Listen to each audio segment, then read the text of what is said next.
ही गोष्ट आहे सुधीर नावाच्या तरुणाची, जो एका छोट्याशा गावात सरकारी नोकरीसाठी नुकताच बदली होऊन आला होता. गावाचं नाव होतं डोगरवाडी आणि तिथं एक जुना उद्ध्वस्त वाडा होता.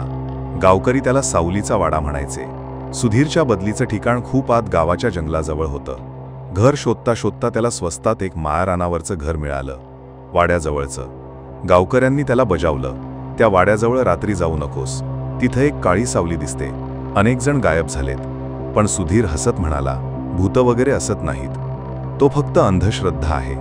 पहिल्याच आठवड्यात सुधीरला रात्री विचित्र आवाज ऐकू येऊ लागले, कुजबुज, पावलांचे आवाज आणि वाऱ्यासारखी हाक. एक रात्री विजेचा पुरवठा खंडित झाला, मोबाईलही नेटवर्कच्या बाहेर जोरदार वारा सुटलेला.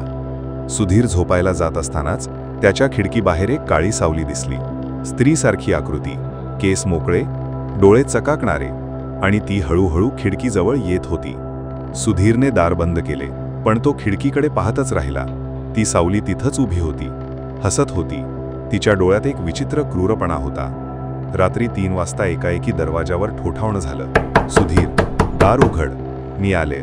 सुधीर थरथरत उभा होता. तो काहीच हालचाल करत नव्हता, पण दार आपोआप कर्कश आवाजात उघडलं. सकाळ झाली. गावकरी सुधीरच्या घरी गेले. दरवाजा उघडाच होता. सुधीर तिथं नव्हता. फक्त जमिनीवर त्याच्या ओरडण्याचे खुणा आणि काळ्या केसांचा एक तुकडा.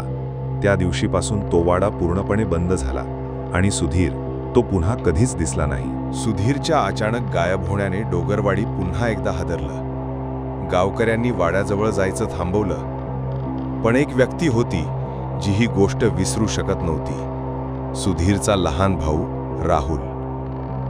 राहुल एक पत्रकार होता. त्याला विश्वास बसत नव्हता की त्याचा भाऊ अचानक गायब होईल. त्याने ठरवलं, मी त्या वाड्याचं रहस्य उकलणार.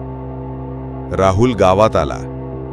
गावकऱ्यांनी त्याला सांगितलं, त्या वाड्याच्या मागे एक जुनं शापित प्रकरण आहे. पूर्वी तिथे एक विधवा स्त्री राहायची. लोक म्हणतात तिच्यावर अन्याय झाला आणि तीच आता सावली बनून फिरते.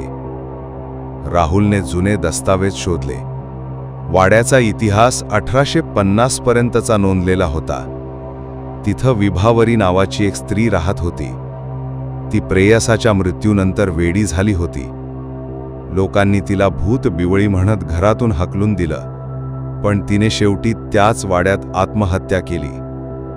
राहुलने एक रात्री दिवा घेऊन वाड्यात जाण्याचं ठरवलं. वाड्याचं वातावरण गारठवणारं होतं, जणू वेळ थांबलेली. त्या जुन्या खोलीत त्याला एक आरसा दिसला.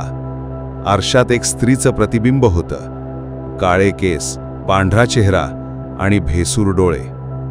ती म्हणाली, सुधीर इथेच आहे, पण तूही पाहिजेस त्याच्यासोबत. तेवढ्यात राहुलने अंगावर गंडा घातलेला होता, गावच्या बाबांनी दिलेला.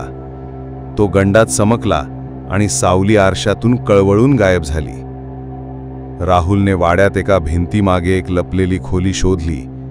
तिथं सुधीर एका कोपऱ्यात जिवंत पण व्याकुळ बसलेला होता. डोळे पांढरे झालेले होते, काहीच न बोलणारा. राहुलने त्याला बाहेर काढलं. गावच्या तांत्रिकाच्या मदतीने सुधीरवर झाडफुंक केलं. सुधीर शुद्धीवर आला, पण शेवटचं त्याने एकच वाक्य सांगितलं, ती अजूनही माझ्या मागे आहे. रात्री ती परत येते.